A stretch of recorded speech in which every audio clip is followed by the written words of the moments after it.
우리 오늘 사무엘 상하 같이 한번 살펴봅시다. 오늘은 제가 여러분들과 함께 주일날 나누는 것처럼 자세하게 본문 하나하나를 뜯어서 살펴보는 시간은 아니에요. 사무엘 상하 전체를 한 50분 정도의 시간에 걸쳐서 같이 살펴보려고 하는데요. 여러분 프린트물 보시면서 따라오시면 좋겠고, 사실 필기할 건 없을 거예요. 그래서 여러분들이 그냥 편안하게 들으셔도 괜찮습니다. 그 대신 이렇게 해보십시오. 여러분들이 듣다가 어느 한 지점에서 어떤 느낌이 오거나 감동이 오거나 도전이 온다면 거기에서 바로 저와 함께 다른 곳으로 넘어가지 마시고 그걸 잘 곱씹으십시오. 그리고 필요하다면 기록도 해보시고. 그래서 여러분들이 오늘 50분 동안 나눠지는 모든 내용들을 다 담아가실 필요는 없어요. 하지만 그 안에 여러분들에게 뭔가 느껴지는 한두 가지 여러분들이 꽉 붙잡고 여러분들의 것으로 잘 만들었으면 좋겠습니다. 오늘 특별히 목자들만이 아니라 이렇게 다른 분들도 오셔서 너무너무 좋고, 이제 본격적으로 사무엘 상하의 숲으로 한번 들어가 보겠습니다.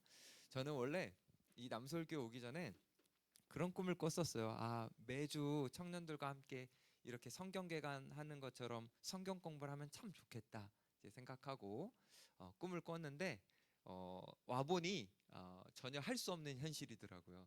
여러분들도 너무 바쁘고 저도 할 수 없는 그런 구조인데 그래도 이렇게 간간히 올해는 간간히 한번 해보려고 합니다. 그래서 기회 되시면 여러분들 잘 참여해 주셔도 좋을 것 같습니다. 여러분 사무엘상하 읽고 있죠? 지금 상 잘 읽고 있죠? 상은 되게 재밌어요. 그렇지 않아요? 그냥 읽을 때 스토리텔링이 쫙 있으니까 읽을 때 크게 어려움이 없고 뭐 예레미야, 뭐 이사야 이런 건 좀 살짝 어렵잖아요. 근데 이제 즐겁게 읽을 수 있는 것 같아요. 근데 이 즐겁게 읽는다에 또 어떤 점에서는 맹점도 하나가 있는데 이걸 그냥 고대 역사의 하나로 치부하면서 우리가 쉽게 너무 읽을 수 있거든요. 그러니까 하나님께서 그 성경 안에 세밀하게 이렇게 단어나 문장이나 상황이나 이런 것을 통해서 말씀해 주시는 것들을 우리가 놓칠 수 있는 또 맹점은 있는 것 같은데, 사무엘 상하를 읽을 때 우리가 주의해야 될 것, 그리고 좀 집중해야 될 것은 결국 사무엘 상하는 누가 우리의 왕인가 이것을 계속 점검하게 만드는 성경이에요. 그 당시에 사람들이 왕을 세우고 싶어서 사울 왕부터 시작해서 이제 왕을 세워가지 않습니까? 자, 그런데 하나님께서 우리에게 계속 강조하시는 것은 진짜 왕은 나다. 그리고 지금 인간 왕을 세우는 것은 대리 통치자다라는 것을 하나님께서 계속 알려주시는 거죠. 그러니까 여러분들이 읽어가실 때 하나님이 왕이시다 이런 부분에 있어서 여러분 잘 집중해 보시면 좋겠고, 1번으로 넘어가 보면 새 인물로 보는 구조 이렇게 나와 있잖아요, 여러분.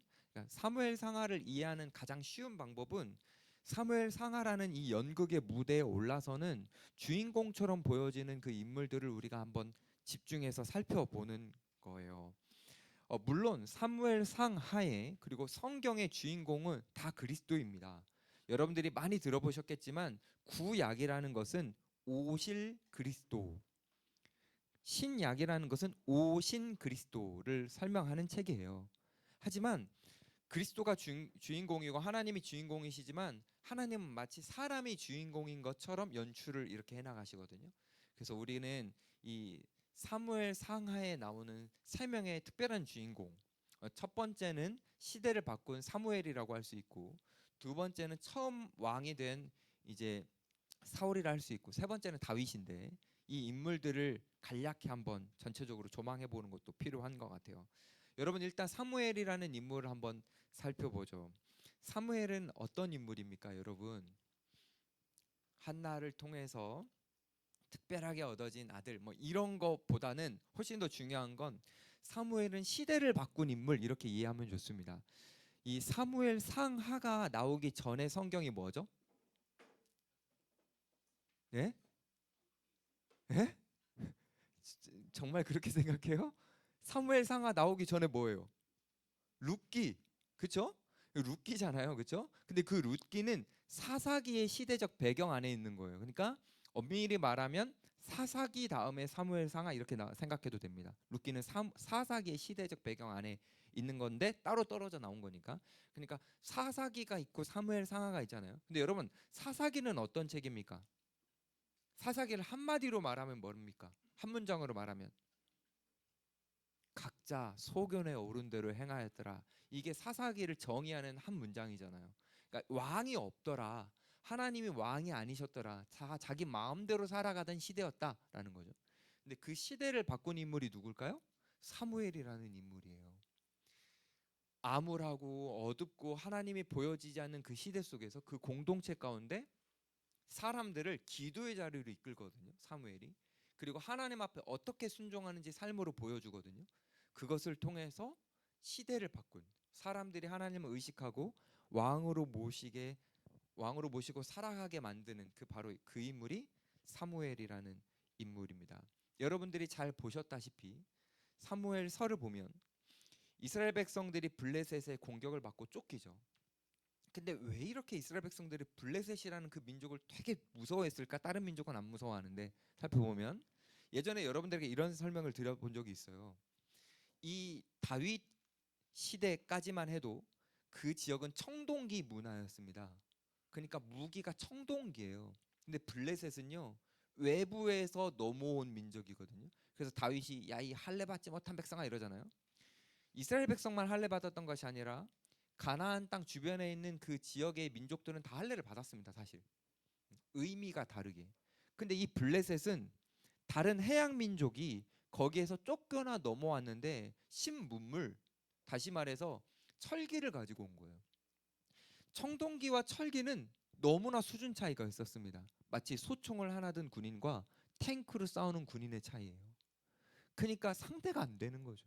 그 당시에 있는 그 가나안 쪽에 있었던 많은 민족들이요 블레셋에 그냥 집니다. 완전 밀리고요 영토를 다 뺏길 수밖에 없습니다. 그러니까 이스라엘 백성들 입장에서도 너무너무 무섭죠.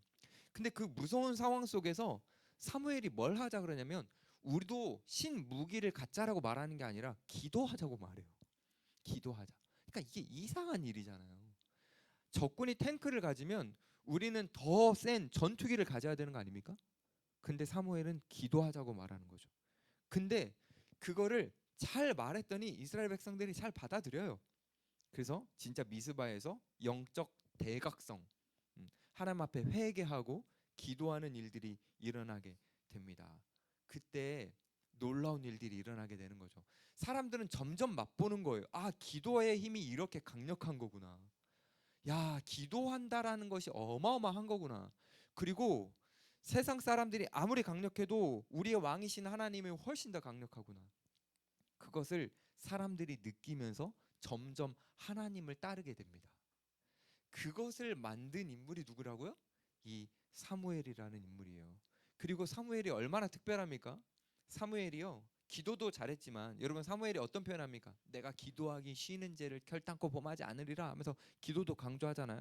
하지만 사무엘이 또 하나 강조했던 건 순종이었거든요. 하나님은 어떤 분이시냐면 제사를 드리는 것보다 하나님의 이야기를 잘 청종하고 주님께 순종하는 것이 예배를 드리는 것보다 훨씬 더 중요하다라고 하면서 순종의 가치를 잘 설명했던 사람이에요. 결국 사무엘은 시대를 바꾼 어마어마한 인물입니다. 이 인물만 중요한 것이 아니라 우리가 이제 이 사무엘서를 볼 때 사울이라는 실패한 인물도 우리가 집중해 볼 필요가 있어요. 사울은 어떤 인물이냐면 굉장히 사람들에게 인기가 있었던 인물입니다. 요즘으로 치면 누구라고 할까요? BTS 정도 될까요? 어. 오, 뭐 박보검 이런 느낌일까요? 사무엘은 성경 표현에서는 다른 사람들보다 키가 하나 더 머리만큼 컸다. 준수한 외모를 가지고 있었다라고 할 때 이렇게 생각하시면 됩니다. 그냥 원빈 같은 사람이었다. 어. 그리고 인기가 있었다. 근데 문제는 뭐냐면 이 사람이 외모만 괜찮은 게 아니라 성품이 괜찮아. 그래서 사람들과 대화를 하잖아요. 그럼 사람들이 막 쏙쏙 빠져들어. 왜냐면 공감도 너무 잘하고 사람들의 마음을 막 확 잘 막 만져주고 근데 만져주는 정도 막 그런 게 아니라 잘 도와주는 사람이었어요. 그러니까 인기가 얼마나 많았겠어요. 잘생겼는데 능력도 있는데 그러다 보니까 자 그런데 인간적인 관점으로는 모든 걸 갖춘 것 같은 그 사울에게 맹점이 하나 있는데 그게 뭐냐면 영적인 일에 둔감한 거예요. 영적인 감각이 없는 거죠. 그러니까 어떤 위기의 순간에 딱 찾아오잖아요. 근데 영적인 감각이 없는 사람은 어떻게 되냐면 자꾸 자기가 갖고 있는 인간적인 장점들을 활용하려고 하는 거예요. 어. 사람들이 나를 이렇게 생각해 주니까 사람들 이용해서 이렇게 하면 되겠지, 이렇게 생각하는 거죠. 영적인 감각이 없으니까. 하나님을 위해서 기도하려고 하지도 않고, 하나님의 말씀을 순종해 보려고도 하지도 않고, 하나님보다 사람들을 더 신경 쓰면서 사람들을 눈치 보거든요. 그래서 사울이 어떻게 됩니까? 결국 망하게 되는 거죠. 이 사무엘서의 비극의 주인공이 바로 사울입니다. 어, 제가 이제 내일 여러분들과 함께 나눌 말씀이 마태복음 이제 14장으로 들어가서 어, 헤롯의 잔치 이야기를 다루거든요. 세례 요한을 죽이는 그 장면을 다루는데 마치 사울과 비슷해요. 사람들에게 인기는 있고 세상에서 권력은 갖고 있지만 영적인 감각이 하나도 없어가지고 망해가는 사람. 그것을 내일 또 같이 여러분들과 보게 됩니다. 이 사무엘서를 보면요, 세 번째 주인공 같은 사람이 등장하죠. 여러분들이 너무나 좋아하는 다윗이라는 인물이에요. 근데 여러분, 다윗은 처음부터 두각을 나타내지 않았죠. 사람들 입장에서는 별로 관심도 없는 사람, 심지어는 가족들에게도 소외됐던 사람. 근데 하나님은 외모가 아니라 중심을 보신다고 하시면서 다윗을 선택하셨어요. 그렇죠?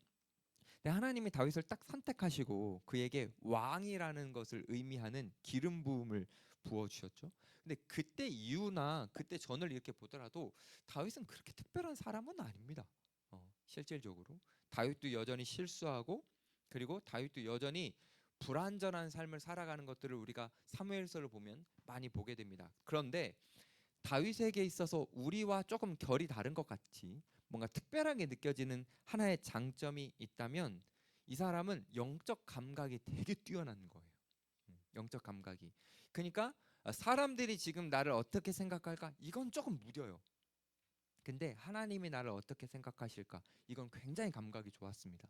그래서 하나님을 의식하면서, 하나님을 주목하면서, 때로는 하나님의 자신을 좀 안 좋게 바라볼 것 같으면 다윗은요 바로 엎드립니다. 하나님 잘못했습니다, 죄송합니다 하면서 바로 엎드리는 거. 이게 바로 다윗이 갖고 있었던 굉장히 중요했던 감각이에요. 자, 그러면 지금까지 한번 살펴봅시다. 지금까지를 한번 돌아보면 사울은 사람들에게는 굉장히 인정받았지만 하나님을 향한 감각은 없었다. 그래서 비참해졌다. 근데 다윗은 사람들의 감각은 사울만큼은 뛰어나지 않았지만 하나님을 향한 감각은 되게 뛰어났다. 그래서 되게 멋진 인생을 살았다. 자, 그럼 여러분, 우린 되게 쉬워지는 거예요. 우리가 어떻게 살아가야 되느냐, 어디에 집중해야 되느냐, 이건 되게 쉬워지는 거죠. 뭘까요? 하나님을 향한 감각을 키우는 거예요. 하나님이 나를 어떻게 생각하시는가, 하나님이 나를 어떻게 바라보시는가, 이 감각을 키우지 않으면 여러분들이 이 땅에서 얼마나 사람들에게 인정을 받고 회사에서 여러분들의 능력이 얼마나 중요하게 잘 발휘되어도 상관없어요. 그건 다 의미 없는 거예요. 부질없어요. 하나님이 여러분들을 어떻게 생각하시느냐가 중요하기 때문인 거죠. 그런 차원에서 우리가 다윗의 감각을 갖기 위해서 해야 되는 건 뭐냐면 우리의 인생의 주도권을 하나님 앞에 넘겨드리는 게 정말 중요해요. 하나님을 왕으로 모시는 게 중요해요. 하나님을 조력자로 모시는 건 안 돼요. 사울은 딱 그거예요. 하나님을 조력자로 모시는 거예요. 사울도요 열심히 예배했습니다. 전쟁 앞에서 스스로 제사까지 드립니다. 잘못된 거긴 하지만 그러니까 하나님을 의식하긴 해요. 근데 하나님을 조력자로 여기는 거거든요. 그게 아니라 하나님을 왕으로, 그분이 원하는 삶, 그것을 살아가는 거죠. 우리가 아까 찬양으로 고백했던 것처럼 주님이 말씀하시면 어디든지 주를 따라 갑니다. 이게 바로 우리가 가져야 될 감각이고 우리가 가져야 될 방향인 거죠. 만약에 우리가 사울처럼 내가 이 땅에서 쓰여지는 왕관이 너무 좋아가지고 이게 너무 기뻐서 이거를 꽉 쥐고 놓지 않으려고 발버둥 치다 보면 결국 사울처럼 비참해져요. 근데요, 우리는요, 사람들이 우리에게 쓰여지는 왕관을 우리가 벗어야 돼요. 우리가 벗고 우리가 내려놓고 우린 계속 엎드려야 돼요. 그러면 희한하게요, 주님이 우리의 머리에 왕관을 씌워주세요. 세상이 씌워지는 왕관과 차원이 다른 주님이 씌워주시는 그 왕관을 우리가 쓸 수 있었으면 좋겠습니다. 이게 지금 사무엘서가 말하는 가장 큰 핵심 중에 하나입니다. 이제 두 번째 핵심 키워드로 한번 넘어가 볼게요, 여러분. 사무엘서는요, 무게라는 키워드가 되게 중요하게 등장을 합니다. 어, 성경에 보면, 구약 성경에 보면 영광이라는 단어가 나와요. 이게 카보드인데 이거는 원래 무겁게 여기다, 무게라는 의미입니다. 여러분들 거기에도 적혀 있죠? 네, 무게를 의미한다고. 그러니까 누구에게 영광을 드린다, 영광스럽게 한다라는 표현은 그 사람을 무겁게 대한다라는 표현이에요. 존중한다, 존경한다. 그래서 사실 이 사무엘서를 다시 이 무게라는 관점으로 보게 되면 인물들이 어떻게 보이냐면, 이 인물은 무엇을, 누구를 가장 무겁게 여기는가, 이게 다 보여요. 그래서 사울은 자신의 왕관, 자신의 인기, 사람들로부터 자신에게 주어진 그런 여러 가지 세상적인 것들을 무겁게 여겼어요, 사울은. 근데 다윗은 하나님을 무겁게 여긴 거예요. 이 차이가 있는 거예요. 근데 이 무겁게 여기다의 좀 핵심적인 인물이 엘리라는 인물이거든요. 제사장이었던. 여러분, 엘리가 어떻게 죽었다고 나오죠? 네? 목이 꺾여서 앉아 있다가, 그렇죠? 목이 꺾여서 죽였죠. 근데 그 이유를 뭐라고 설명하죠? 몸이 비대하기 때문이라 그러죠. 아니, 성경에서 왜 몸무게 갖고 자꾸 뭐라 그러냐고. 또 의미가 있는 거예요. 의도가 있는 거예요. 왜냐? 자신을 무겁게 여기다가 그 무게에 짓눌려 죽었다라는 거예요. 성경은 지금 계속 강조하고 있는 거예요. 무엇을 무겁게 여기냐? 근데 엘리는 자기였어요. 자기 중심성. 그것을 무겁게 여겼어요. 그것의 특징이 어디에 나오죠? 아들들이 성소에서 더러운 짓을 하는데 그 가족이라는 사적인 감정에 휘말려서 공적으로 선포하고 말해줘야 되는 것을 해주지 못하죠. 하나님의 거룩함보다 가족의 사적인 정을 더 무겁게 여겼다. 다시 말해서 자기 자신이 더 무거웠다. 그래서 그 무게에 깔려 목이 꺾여 죽었다. 이게 사무엘서가 말하는 비극입니다. 사울은요? 사울도 하나님의 말씀보다 자신의 체면을 더 무겁게 여겼죠. 자기가 잘못했고 비참한 순간 바로 앞에 있는데 사울이 뭐라고 얘기하는 줄 아십니까? 사무엘에게 내 체면 좀 살려달라고 백성 앞에서 그렇게 말하거든요. 분간을 못해요. 지금 얼마나 위험한 상황이고 지금 자기가 망가질 바로 앞에, 절벽 앞에 있는 걸 보지를 못하는 거예요. 그리고 그냥 계속 뭐만 무겁게 여기냐면 자기 자신, 자신의 체면, 자신의 인기. 그러다가 어떻게 됩니까? 한 번에 추락하게 되는 거죠. 자, 그런데 다윗은 어떻습니까? 완전 다르죠. 다윗이 여러분 골리앗을 왜 이겼습니까? 왜 죽였습니까? 우리나라를 괴롭히는 상대의 적군을 내가 무찌르 이겁니까? 아니요. 그 이유 아니에요. 다윗이 뭐라고 하면서 나가죠? 네가 감히 우리 하나님의 이름을 모욕해? 네가 모욕할 수 있는 분이 아닌데 내가 만군의 여호와의 이름을 걸고 나간다. 이게 무슨 말이냐면 하나님의 이름이 자기에겐 제일 무겁고 소중한데 저 아무것도 아닌 애가 하나님의 이름을 모욕하니까 거기에서 너무나 불편했던 거예요. 사람들은 자신의 목숨과 자신의 안녕이 더 무거웠어요. 그래서 골리앗 앞에 한 명도 나가지 못해요. 근데 다윗은요, 자신보다 하나님이 더 무거운 거예요. 그러니까 하나님 앞에 당당하게 나아가죠. 그게 분노의 이유잖아요. 다윗의 분노의 이유. 그게 다윗을 설명하는 거 아닙니까?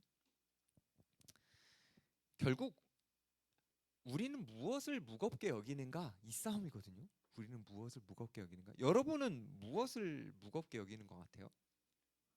여러분 요즘 제일 중요하게 여기고 무겁게 여기는 게 여러분에게는 뭡니까? 한번 생각해 보세요. 뭐예요?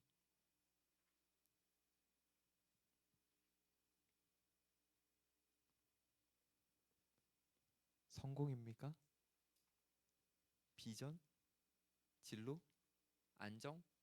취미? 친구? 뭐죠?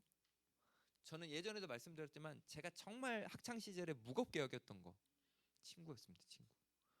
친구가 너무 소중했거든요. 친구의 말 한마디면 수요 기도 모임도 빠질 수 있었어요. 친구의 말 한마디면 제가 소중하게 여겼던 것도 빠질 수 있었어요. 친구가 정말 무거웠어요. 근데 저는 그때 느꼈어요. 아, 친구가 나에게는 너무 소중한 존재지만 나를 망가뜨리게 하는 아주 위험한 우상이구나. 친구들이 잘못된 사람들은 절대 아니에요. 크리스천들도 많고 좋아요. 근데 제가 그 친구를 바라보는 시선이 잘못되었기 때문에 친구들이 우상이 되어버리는 거죠. 제가 그 시선만 잘했어도 친구들은 우상이 되지 않고 좋은 동료가 되고 동역자가 되는데, 우리는 한번 고민해 볼 필요가 있어요. 무게중심이 하나님이 아닌 다른 것으로 가면요, 우린 추락하게 됩니다. 여러분 비행기 타보셨죠? 비행기는요, 비행기를 설계할 때 무게중심을 어디에다 딱 놓잖아요. 근데 그 무게중심이 쏠리면 비행기는 추락하고 마는 거예요. 우리 인생도 마찬가지거든요. 하나님이라는 중심 우리 믿고 있죠. 믿으니까 이 이른 시간에 여러분 여기 다 왔을 거예요. 근데요, 그 하나님이라는 분이 내 안에 중심에 딱 무게중심으로 제일 중요한 분으로 여겨지지 않고 쏠리잖아요. 구석으로 가잖아요. 안 보이게 조력자처럼 여겨지잖아요. 그럼 우리는 추락하게 됩니다. 근데 문제는 추락을 모른다라는 거예요. 영적인 감각을 상실하기 때문에. 그래서 우리는 끊임없이 어떻게 해야 되냐면 이 예배 공동체 기도의 자리, 이 모임의 자리에 와서요, 끊임없이 대화하면서 점검해야 돼요. 말씀과 삶으로 계속 점검해야 돼요. 내가 정말 무게중심이 벗어나 있는가? 저는요, 우리 청년들 중에 목장 모임 열심히 안 하는 사람들 진짜 답답해요. 무엇으로 점검하지? 어떻게 알지? 대화해봐야죠. 하나님은 이 친구를 통해서, 이 목자를 통해서, 이 마을 목자를 통해서 나에게 말씀하실 건데 계속해서 여러분 점검해봤으면 좋겠고, 여러분의 무게중심이 하나님으로 계속 옮겨졌으면 좋겠습니다. 전체 흐름을 한번 요약해 보면 사무엘 상하는 상승과 그리고 하락의 약간 그런 리듬이 있어요. 이 리듬을 어떻게 올라가고 어떻게 타느냐 딱 하나예요. 왕으로 하나님을 모시는가. 엘리 가문은 제사장 가문이었지만 하나님을 왕으로 제대로 모시지 않았어요. 그래서 하나님 뭐라고 말씀하시죠? 나를 존중히 여기는 자를 내가 존중하고 나를 멸시하는 자를 내가 경멸하리라. 하나님은 이 진리의 토대 위에 사람들을 세워 놓으시고 너가 진짜 나를 존중하고 있니? 나를 멸시하고 있니? 보고 계시고 그것을 통해서 우리를 판단하시는 거죠. 그것이 안 되면 우리는 하락입니다. 하지만 우리가 하나님을 정말 존중하고 하나님을 정말 우리가 진지하게 우리의 왕으로 모신다면 다윗과 같이 때로는 도망다니는 입장과 같이 될 수도 있고, 우리가 때로는 세상에서 인기가 없을 수도 있지만 우리는 분명히 상승하고 있음을 여러분들이 이해해야 돼요. 비행기를 타면 고도가 있어요. 자, 위에 아무리 높은 곳에 비행기가 있어도요, 엔진이 꺼지면 높아 보여도 추락하고 있는 겁니다. 하지만 땅 바로 위에 있어도요, 상승하고 있는 것은 상승하는 비행기입니다. 우리는 지금 이 비행기가 어디쯤에 있느냐 이걸 보는 게 아니라 무게중심이 있느냐, 엔진이 켜져 있느냐, 우린 그걸 볼 수 있어야 되는 거죠. 저는 여러분들이 지금 이 세상의 눈으로 자꾸 여러분들의 인생을 판단하지 않았으면 좋겠어요. 회사에서 얼마나 잘 나가느냐 그렇게 중요하지 않아요. 그거는. 근데 저는 여러분들이 회사에서도 솔직히 잘 나갔으면 좋겠어요. 잘 나가야 돼요. 그리스도인이라면. 하지만 그게 다는 아니라는 거. 왜? 우리의 노력에 의해 세상의 성과는 결정되지 않아요. 왜냐? 변수가 너무 많아요. 우린 건강이 안 좋을 수도 있고요. 상황이 못 받쳐줄 수도 있고요. 가정사가 안 좋을 수도 있고요. 변수가 너무 많아요. 그러니까 여러분의 노력에 의해 여러분의 상황을 만들 수 있는 수준은 아닙니다. 그러니까 여러분의 환경이 때론 따라주지 않아도 괜찮아요. 근데 중요한 건 뭐냐면 여러분이 엔진이 켜져 있느냐, 정말 하나님을 왕으로 모시느냐, 그럼 여러분이 이 세상에서 좀 낮은 고도로 달리더라도 여러분들은 분명히 상승하고 있다라는 걸 여러분들이 한번 믿어보셨으면 좋겠습니다. 그게 사무엘서가 말하는 거예요. 자, 이제 2부로 한번 넘어가 봅시다. 나무를 한번 봐봅시다. 하나하나씩. 한나 이야기를 먼저 한번 해보죠. 여기 한나 왔나요? 못 왔군요. 사무엘서는 희한하게 한나의 인물의 그런 비극과 슬픔으로 시작이 되죠. 제가 이제 수요 기도회 때 이 본문을 가지고 이제 여러분들과 함께 잠깐 나눴는데, 희한한 건 뭐냐면 하나님이 잉태하지 못하게 하셨다 이렇게 성경에 나오잖아요. 그러니까 하나님이 의도하신 결핍, 하나님이 의도하신 고통, 슬픔이라는 거죠. 문제는 뭐냐면 그 당시에 여인이 아이를 잉태하지 못한다라는 것은 그냥 내게 아이가 없구나가 아니라 사회적 수치라는 거죠. 무능한 여인, 그러니까 소방 맞을 수 있는 사회적 사형 선고, 여기까지는 모두가 동의할 수 있는 부분이에요. 근데 하나가 더 있습니다. 한나에게는. 왜냐하면 분인나라는 존재가 있거든요. 이 분인나가 자꾸 긁어요. 근데 언제 긁냐면 성소 갈 때 긁어요. 성소를 갈 때. 이거 성소 갈 때 왜 긁는 줄 알아요? 여러분 혹시 가족 중에 주님 안 믿는 분 있는 분 있습니까? 예배 갈 때 여러분들을 스트레스 주고 긁는다. 이건 의도가 있어요. 야, 너 예배 가봤자잖아. 너가 하나님 믿어봤자 지금 소용없잖아. 이것도 해결 안 되고 있잖아라고 긁는 거거든요. 분나는요 한나에 뭘 긁은 거냐면 너 하나님과 관계 안 좋은 거잖아. 너 하나님으로부터 저주받은 거잖아라고 긁고 있는 거예요. 한나는 하나님과 관계가 좋았거든요. 괜찮았어요. 근데 자꾸 옆에서 하나님과의 관계로 긁는 거예요. 아니 아이가 없는 것만으로도 쉽지 않거든요. 너무 힘들거든요. 근데 마치 자신의 불행함이 하나님과의 관계로 인해서 자꾸 설명하려고 옆 사람이 막 껴드니까 이게 굉장한 고통인 거죠. 그때 여러분 한나처럼 해야 되는 거예요. 우리의 그 결핍을 사람들이 하나님과의 관계로 묶어서 긁으려고 할 때 우리는 더 어떻게 해야 되냐면 더 하나님 앞에 나아가야 되는 거죠. 더 하나님 앞에. 한나가 그랬잖아요. 한나가 하나님 앞에 나아가서 기도하잖아요. 사실 여기에서 많은 이들이 무너집니다. 내가 기도해봤고 성소 매년 나갔는데 아이가 안 생기잖아요. 그럼 사람들은요, 난 아닌가 보다. 하나님 나를 사랑하시지 않는가 보다. 하나님 안 계신가 보다 하고 포기해요. 긁힘에 진 거죠. 근데 한나는 어떻게 한다고요? 끝까지 가는 거예요. 끝까지. 자신과 하나님과의 관계를 포기하지 않고. 그랬을 때 어떤 일이 일어나냐면요. 하나님은 하나님의 결핍을 통해서 하나님의 은혜를 잉태하게 해주십니다. 분인나가 평생 동안 누려보지 못했던 그 하나님의 은혜를 이 한나는 누릴 수 있도록 하나님이 잉태시켜 주시는 거죠. 결국 하나님이 왜 한나를 고립시키셨는가, 왜 한나에게 결핍을 주셨는가, 그를 기도의 자리로 이끌어 하나님의 은혜를 잉태하게 하시려는 하나님의 선한 의도였다라는 거죠. 여러분들에게 결핍과 여러분들에게 어려움이 있다면 그것은 하나님이 여러분들을 하나님께로 이끌어 하나님의 은혜를 잉태하게 하시려는 하나님의 선한 의도라는 것을 여러분들이 기억해 보셨으면 좋겠습니다. 한나가 하나님 앞에 기도할 때요, 이렇게 기도해요. 하나님, 나를 기억하소서. 이렇게 기도하거든요. 이 의미가 있어요. 기억해 달라는 건 과거가 있다라는 거죠. 그렇죠? 그러니까 한나는 하나님과 자기와의 관계를 기억했고 그 관계를 의식했고 그것을 붙잡고 기도하고 있는 거예요.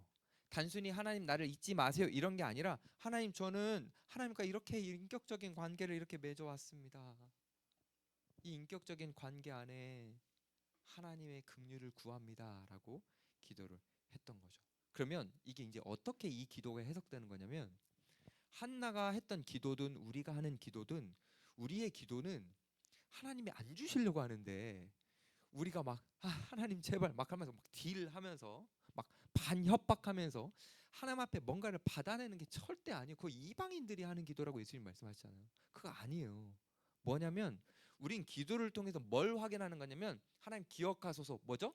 나와 하나님과의 관계. 이걸 나도 기억하는 거예요.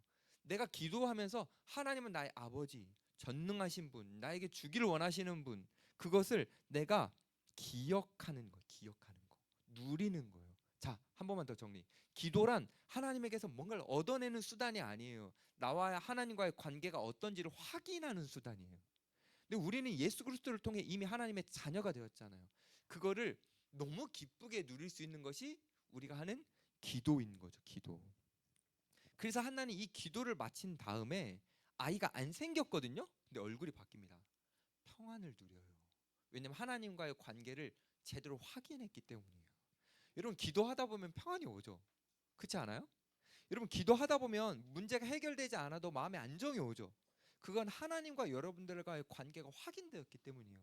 일상을 살아가다 보면 이게 잘 안 느껴질 때가 있거든요. 근데 기도하면 확인이 돼요. 그래서 저는 여러분들이 기도해야 된다라고 강조하는 거예요. 여러분 제발 좀 기도하세요. 우리 수요 기도에 좀 많이 오세요. 여러분 솔직히 언제 기도해요? 수요 기도 안 오고 각자 집에서 막 한 30분씩 매일 합니까? 진짜 솔직히?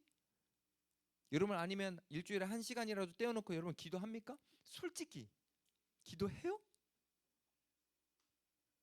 못 하잖아요. 그러면 이 기회를 활용하세요. 여러분들이 지금 만약에 기도를 통해서 무언가를 얻어내는 수단으로 생각하면 수단이 필요가 없으면 뭔가 필요 없으면 기도를 안 하겠지. 근데 여러분들이 하나님과의 관계를 확인하고 진짜 평안을 얻는 게 기도라면 좀 해보시면 좋을 것 같아요. 한국의 기독교가 부흥한 건 단연코 기도 덕분입니다. 진짜로요.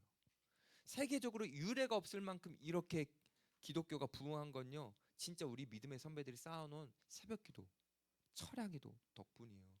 우리가 그 믿음의 유산 안에서 우리가 컸거든요. 우리가 기도 안 하잖아요. 우리의 다음 세대는 없는 거예요. 우리도 일본 따라갈 겁니다.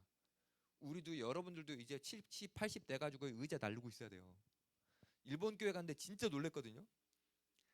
70, 80 먹으신 분들이 젊어. 그래서 그분들이 의자 날르고 책상 펴요.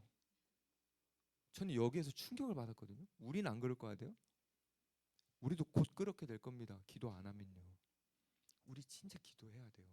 우리의 세대들이 살아나야 되는 거죠. 한나의 메시지가 우리에게 그걸 보여주는 거예요. 자, 2번으로 가봅시다. 사울의 조급함과 사무엘의 기다림. 사울이 왕이 되었을 때 하나님 계속 기다리라고 하시거든요. 근데 사무엘서만이 아니라요. 성경 전체는요. 기다리라는 거 사실은. 그래서요. 성경을 한 단어로 요약하면 예수 그리스도, 또 다른 단어로 요약하면 사랑. 근데 성경의 메시지 중에 하나를 뽑아달라고 하면 기다려라. 기다려라. 진짜 그래요. 하바국에게도 그랬고요. 많은 선지자들에게도 그랬고요. 아브라함에게도 그랬고요. 여러분 아브라함에게 했던 믿음의 가장 큰 역할이 뭡니까? 기다림이에요. 내가 너에게 줄 거야. 기다려. 근데 사람들이 제일 못하는 게 기다림이에요. 그래서 믿음을 보여준다라는 건 기다림인 거죠. 근데 어떻게 합니까? 사울 실패합니다. 지금 사무엘은 7일을 기다리라고 했잖아요. 이건 완전수예요. 완전 하나님의 때까지 완전하게 기다리다라는 거거든요. 근데 못 기다리고 어떻게 합니까? 조급하니까 자기가 제사를 해버리죠. 근데 사울에게는 변명이 있어요. 아 지금 적군이 여기 앞에 왔고 우리 백성들 죽어 나가는데 그럼 어떻게 합니까? 이거는 부득이 할 수밖에 없었습니다. 이 부득이하여가 사울의 변명이었어. 성경의 표현에. 근데 이건 하나님 앞에 안 먹혀요. 하나님은요 부득이라는 게 없어요. 우리 인간적 시선으로는요 부득이가 있어요. 왜요? 우린 요만큼 보니까. 근데 하나님은 다 보세요. 그래서 기다리라고 하시면 우리는 기다리는 거예요. 그 기다림이 하나님을 가장 무겁게 여긴다라는 증거예요. 기다리지 못하는 건 나를 가장 무겁게 여긴다. 이 상황을 가장 무겁게 여긴다라는 증거밖에 안 되는 겁니다. 사울은 그래서 완전히 망하는 거 아닙니까? 여러분 혹시 무엇을 기다릴 수 있겠어요? 무엇을? 막 여기에서 잘못 적용해가지고 목사님이 오늘 기다리는 게 중요하다고 했으니까 내 연애 상대는 기다리면 오겠지. 여러분 그런 거 아닙니다. 그런 거 아니에요. 그리고 은혜도 언젠간 기다리면 오겠지. 그런 거 아니에요. 잘 해석해야 돼요. 그러니까 성경은 우리에게 늘 기다리라고 말하지만 늘 언제나 애쓰고 노력하라고 하는 그 성실함도 분명히 말해요. 그러니까 기다림을 연애로 한번 적용해 보면 이렇게 적용할 수 있을 것 같아요. 적극적으로 해보십시오. 적극적으로 했는데 안 되잖아요. 그때 상처와 낙심과 절망을 하지 않는 게 기다림인 거예요. 그걸 여러분들이 잘 해보셨으면 좋겠어요. 왜 이렇게 오늘따라 시간이 빨리 가죠? 일단 이거 넘어가야겠습니다. 3번으로 가봅시다.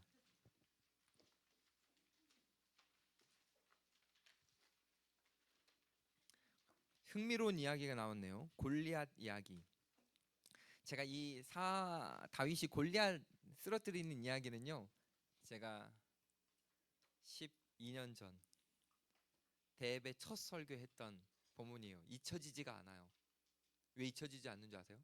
그때 저는 진짜 너무 잘 준비했다고 생각했거든요.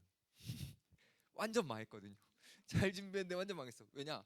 너무 긴장해가지고 물을 못 먹었어요. 물이 옆에 있는데 손이 떨려서 이렇게 갔다가 물이 흘러서 못 먹고 입이 마른 상태로 하다 보니 어쩔 수 없이 일찍 끝냈어요. 그냥 말을 길게 못 해가지고 첫 설교 너무 떨려서. 근데 제가 이제 그때 다윗 설교를 왜 했냐면 믿음에 대해서 이렇게 강조하면서 제가 그때 발견했었어요. 그 발견한 걸 이제는 요즘은 많이 보편적으로 사람들이 많이 아는 내용이라 여러분들도 아시겠지만 그때 12년 전에는 이 내용이 별로 없었는데 이런 거예요. 다윗은 왜 물맷돌을 5개 집었는가? 과연 믿음이 부족했는가? 골리앗에게 던졌는데 빗나갔어. 그럼 다시 하나 들고 막 이렇게 던지는.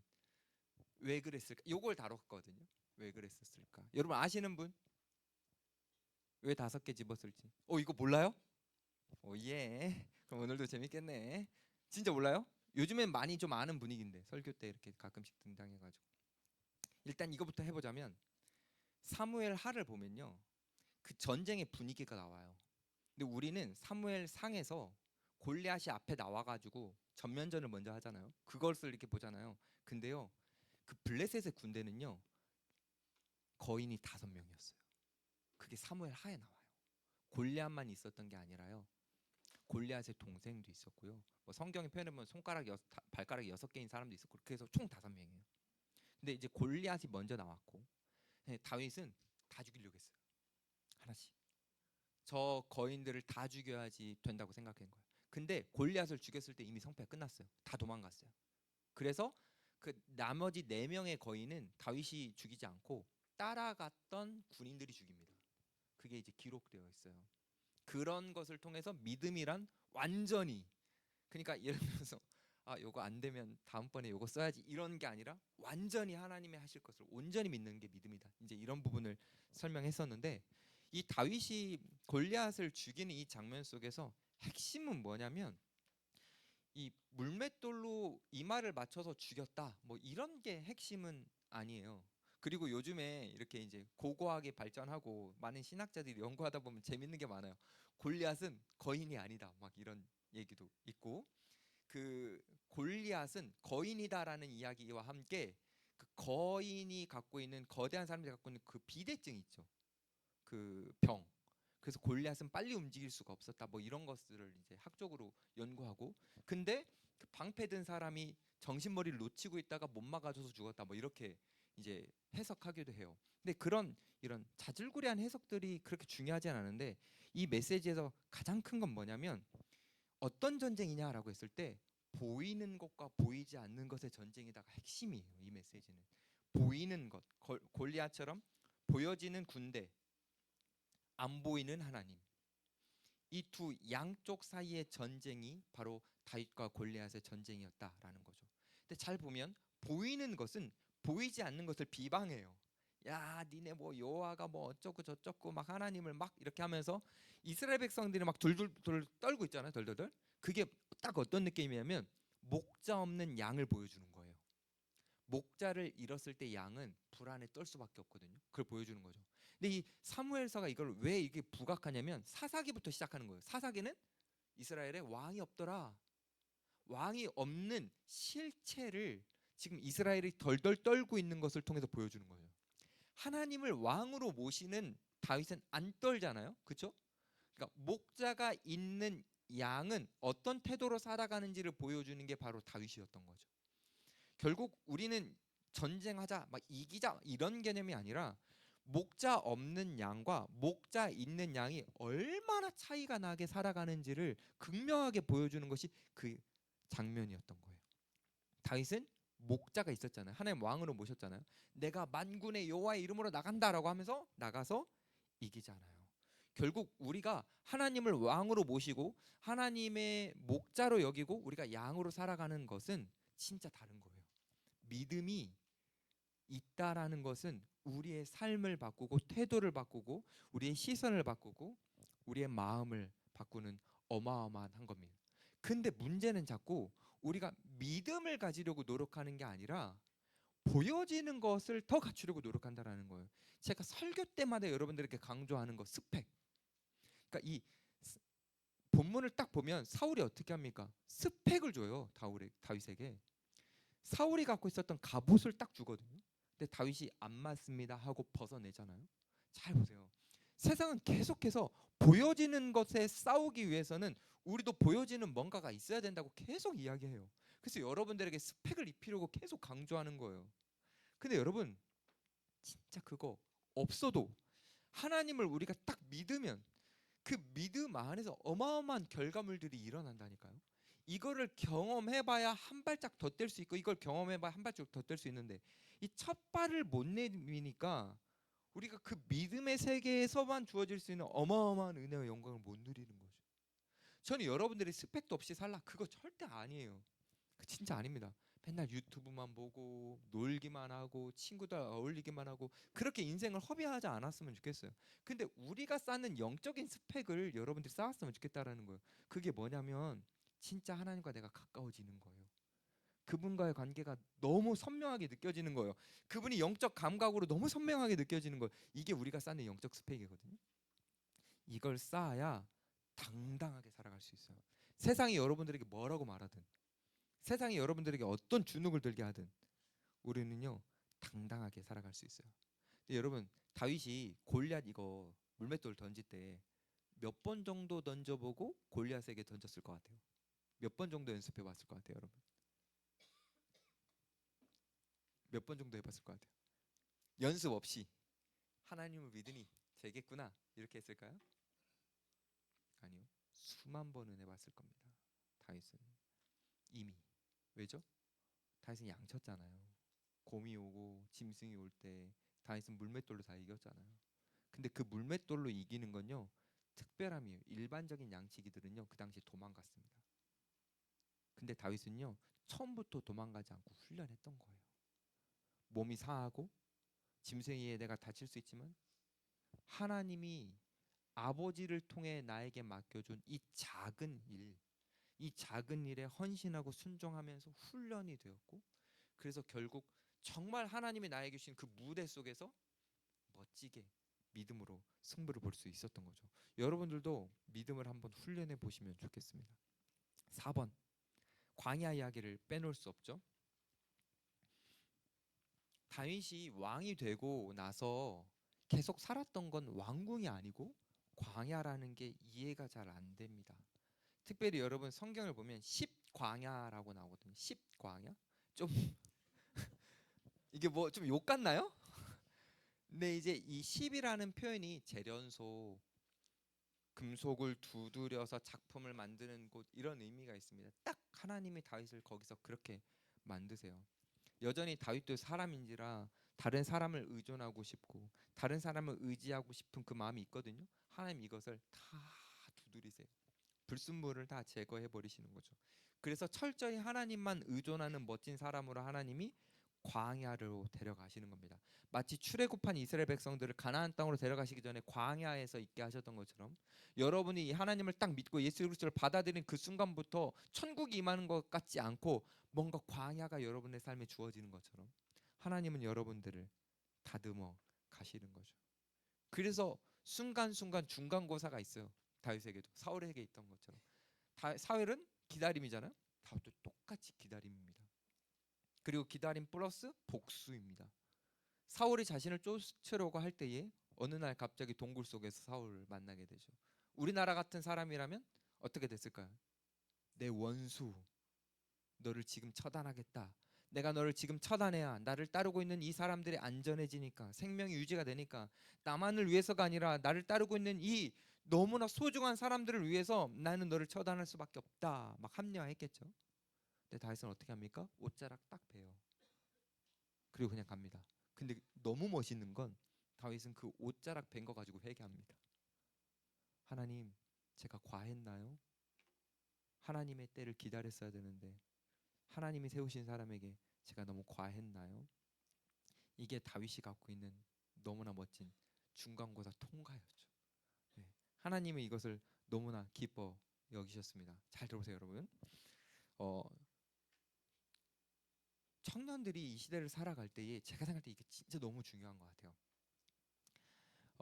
저는 이 남솔교로 올 때 서류를 내고 면접을 보고 들어왔습니다. 여러분들이 회사를 가는 것처럼. 하지만 저는 하나님이 저를 이곳으로 보내셨고 이곳으로 이끄셨다고 믿습니다.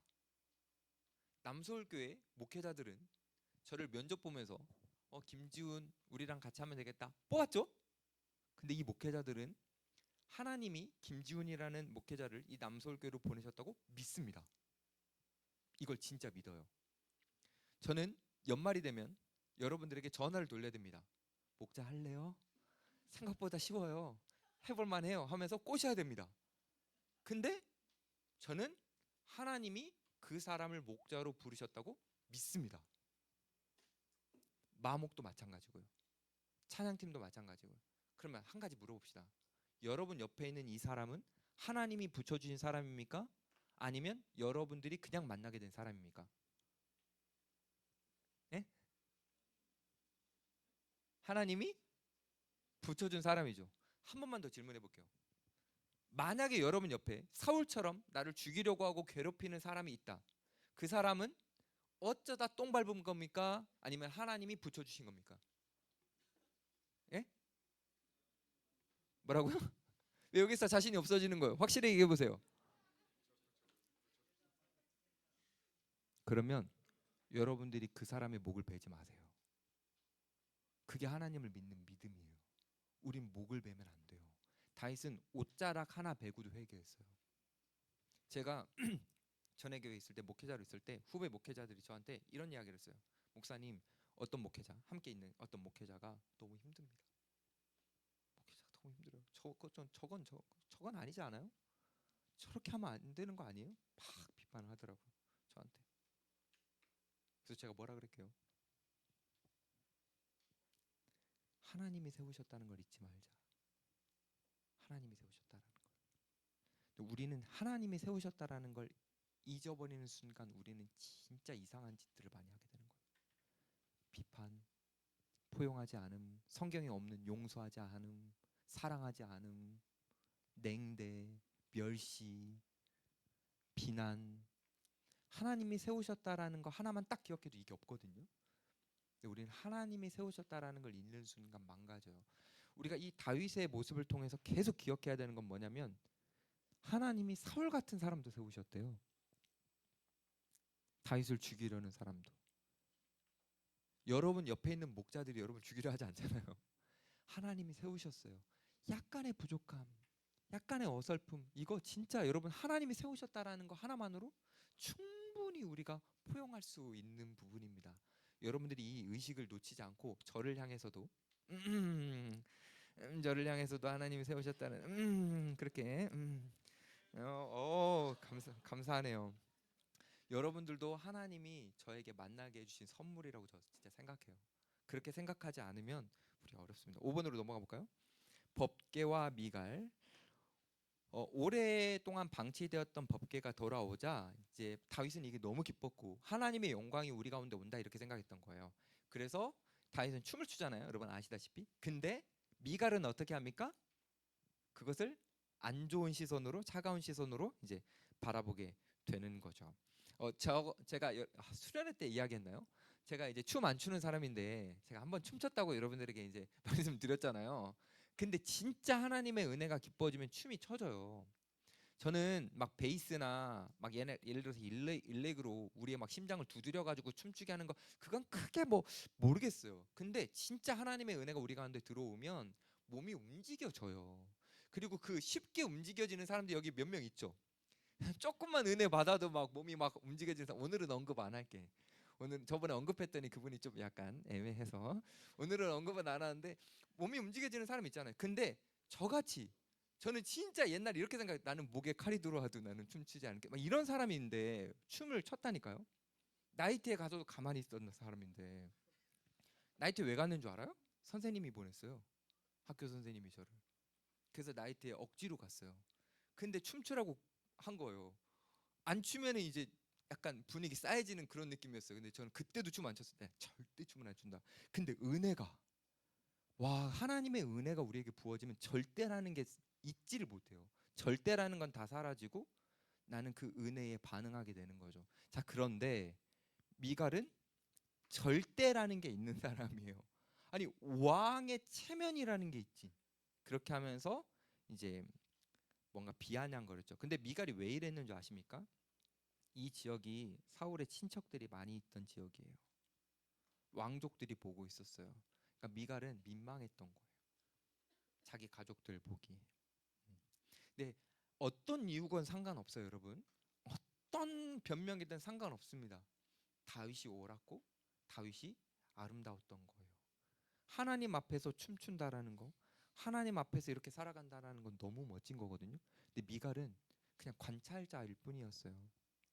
마치 우리가 예배를 드릴 때 어떤 사람은 그 예배 속에 은혜를 풍성하게 누리지만 미갈은 관찰자예요. 오늘따라 목사님 설교가 유독 기네. 오늘따라 저 찬양팀의 저 사람은 삑사리가 많이 나네. 오늘따라 내 옆에 있는 사람은 자꾸 부스럭거리네. 오늘따라 목자는 인도 모임을 잘 못하네.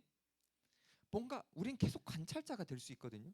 근데 그게 아니라 우리는 관찰자가 아니라 우리는 예배자로서 누려야 되는 거죠. 여러분 잘 보면 위치가 다릅니다. 다윗은요 제일 밑에 내려와서 춤춥니다. 미갈은요 창 위에 집 위층에 있습니다. 이걸 의도적으로 성경이 표현합니다. 그러니까 내 시선이나 내 마음가짐이 어느 위치에 있느냐, 내가 내려다보고 있으면 판단자처럼 내려다보고 있으면 미갈처럼 되는 거예요. 근데 다윗처럼 내가 밑바닥까지 가가지고 엎드리고 겸손한 자세로 바라보고 있으면 예배자가 되는 겁니다. 그래서 제가 여러분들에게 강조했던 게 뭐냐면 250 기도이기도 한데, 여러분 250을 왜 하는 거냐면 그냥 단순히 분위기 맞추는 게 아니에요. 여러분 커피 마시고 나중에 들어와서 예배가 될 거라고 생각하십니까? 전 진짜 안 될 거라고 보거든요. 예배는 나의 눈을 딱 낮춰야 돼요. 우리 믿음의 선배들은 항상 예배 시작 전에 미리 와서 참회를 했어요. 회개. 나를 낮추는 거. 주님 죄인입니다. 저는 한 주간 이렇게 살았습니다. 저는 부족합니다. 막 이렇게 낮춰야 돼요. 이 낮은 상태에서 은혜가 선포되어지고 하나님의 말씀이 보여지기 시작할 때 그때 다윗과 같이 우린 예배자로서 춤추게 되는 거예요. 근데 이 준비가 안 된 상태로 위에 탁 있잖아요. 예배가 예배답지 않게 되는 거예요. 우린 예배 힘을 잃게 되는 거예요. 우리는 우리의 예배를 한번 돌아보고 하나님의 임재 안으로 다윗처럼 막 뛰어들어야 돼요. 그래서 춤추는 예배를 우리가 같이 한번 누려봤으면 좋겠어요. 개인적으로 이번 수련회가 그런 의미에서 너무 좋았어요. 같이 뒤에 이렇게 같이 찬양팀과 같이 막 했잖아요. 그렇죠? 기억 안 나죠? 막 같이 즐겁게 추는 막 이렇게 하는데 너무 좋았어요. 진짜 너무 좋았어요. 마음 같아서는 제가 뒤에 있었지만 막 청년들 몇 명 이끌어가지고 앞에 나가가지고 막 즐겁게 해보자 막 이렇게 하고 싶었는데 그걸 이제 제가 용기가 없어서 못해서 아쉬웠고, 제 뒤에 있는 한 청년애들 너가 해봐라고 떠넘기기만 했는데 그렇게 했었으면 더 좋았겠다라는 생각이 들어요. 여러분 시선을 낮추는 게 예배의 승부처입니다. 자 이제 6번 무비보셋의 식탁. 이 사무엘 상하의 절정이 어디서 나오냐면 딱 여기서 나오거든요. 왜냐면 이걸 딱 복음이 말하는 거를 보여주기 때문인 거예요. 어, 두 발을 절어서 아무것도 할 수 없었던 이 무비보셋이라는 인물이 나오죠.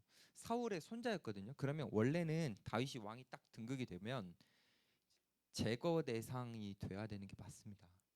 근데 이 무비보셋에게 이제 이 다윗이 은혜를 베풀고 자신의 식탁에 와서 식사를 하게 해주거든요. 이거는 자신의 가족으로 이제 여겨주는 거예요. 그러니까 엄청난 대우를 해준 거죠. 왜 그랬냐? 다윗은 요나단과의 약속이 있었어요. 요나단이 이제 다윗이 왕이 되기 전부터 다윗을 딱 점찍고 이 사람은 하나님의 사람이구나라는 걸 딱 알아보고 다윗에게 말했죠. 나중에 너가 왕이 된다면 내 가족들을 좀 부탁한다. 은혜를 베풀어 달라. 다윗은 그걸 기억했어요. 다윗의 멋있는 점 딱 이거거든요. 자 보세요. 사울은 수만 번 다윗을 죽이려고 했고요. 괴롭혔어요. 근데 그걸 잊어요. 요나단이 딱 한 번 은혜를 기억해 달라고 한 그 감동을 기억해요. 요나단이 다윗을 한번 구해 주잖아요. 우리는요 기억의 싸움이거든요. 사실 인생은 내가 불행함과 나를 불편하게 한 것들을 기억하느냐, 아니면 내가 감사한 것과 기쁜 것을 기억하느냐, 이 기억의 싸움이에요. 사실 인생은. 근데 다윗은 뭘 기억했다고요? 은혜를 기억하잖아요. 그러니까 은혜를 베푸는 인생이 되는 거죠. 여러분 이게 복음서의 예고편이에요. 왜냐면요 무비보셋은요 두 발을 절었기 때문에요 다윗의 식탁에 혼자 못 가요. 그리고 있을 수가 없는 거예요. 근데 스스로 나아갈 수 없는 자격 없는 사람을 왕이 데려다 앉히잖아요. 그게 우리예요. 우리는 하나님의 잔치 왕의 식탁에 앉을 수 없는 사람들인데 주님이 두 다리를 절는 것과 같이 영적으로 장애가 있는 우리들을 데려다 앉혀주시는 거죠. 그리고 놀라운 건 다윗이 물론 자세하게 기록되어 있지는 않지만 제가 생각했을 때 식탁보를 이렇게 길게 늘어뜨립니다. 무비보셋의 다리가 안 보이도록. 우리가 주님의 잔치에 딱 들어가면 어떤 일이 일어나냐면 우리의 수치를 가려주십니다. 우리가 얼마나 연약한 존재인지, 이 자리에 앉을 수 없는 우리의 자격 없음을 우리가 너무나 많이 드러낼 수밖에 없는 존재이지만 하나님은 우리를 딱 그걸 가려주셔요. 그리고 우리의 배경도 보지 않으시고 우리를 주님의 잔치 자리에서 기쁨을 누리게 해주십니다. 그것의 가장 큰 표현이 뭐였냐면 예수님이 제자들을 앉혀놓으시고 최후의 만찬을 하시는 거죠. 그 자격 없는 사람들을 데려다 놓고 결국 가족 공동체로 주님께서 만들어 주시는 게 이 사무엘에서 마지막에 절정입니다. 이 무비보셋과의 잔치. 이제 결론하고 마무리하겠습니다. 자, 여러분 이 사무엘서를 이렇게 보다 보면은 제가 다 다룰 수는 없지만 하나님이 다윗을 이렇게 만져가시잖아요, 그렇죠? 그래서 다윗의 인생은 하나님 앞에 뭔가 드리는 노래와 같은 인생이 되었습니다. 근데 잘 보면 다윗은 수많은 어려움들 속에서 어떻게든지 믿음으로 살아내려고 몸부림치면서 자신의 인생이 하나님 앞에 노래가 되게 막 했는데 하나님의 관점이라는 더 멀리서 보는 관점으로 딱 바라보면 다윗이 자신의 인생을 노래로 만든 게 아니라 사실은 하나님이 다윗이 하나님을 찬양하는 노래가 되게 하나님이 만드신 거예요. 그러면 여기서 우리에게는 한 가지 질문이 떠올라요. 하나님은 다윗을 편애하셔서 다윗만 사랑하셔서 다윗에게 이렇게 하신 거냐? 아닙니다. 그게 아니라 하나님은 다윗을 사랑하셨지만 다윗과 함께하는 사람들도 사랑하셔서 다윗을 통해 왕으로 하나님을 모시고 살아가는 인생이 얼마나 복된 건지 하나님을 노래하고 하나님을 춤추는 게 얼마나 영광스러운 건지를 다른 사람들도 맛보게 하시는 거죠. 하나님은 다윗 한 사람의 인생을 통해 그 사람에게만 영광을 받으시는 게 아니라 다윗을 통해 많은 사람들이 하나님을 발견하고 하나님을 누릴 수 있도록 다윗을 사용하셨다라는 거. 그래서 다윗의 인생의 가장 큰 위대함은 그리고 그가 자랑할 수 있는 것은 왕이었다, 많은 땅을 가졌다, 많은 시편을 썼다, 많은 사람들에게 뭐 칭송을 받았다 이런 게 아니라 하나님의 마음에 합했다라는 것과 많은 사람들에게 선한 영향력을 끼쳤다라는 거. 결국 우리의 인생의 평가도 똑같습니다. 여러분들이 하나님을 사랑했느냐, 하나님의 마음에 합했느냐, 또한 여러분들이 이웃들을 진짜 사랑했느냐, 선한 영향력을 끼쳤느냐 여기에 달려 있는 것 같아요. 여러분들이 사무엘서를 이제 앞으로 쭉 읽어가실 텐데 하나님을 왕으로 모시고 그분 안에서 주어지는 그 임재 안에서 주어지는 은혜를 많이 누려보셨으면 좋겠습니다.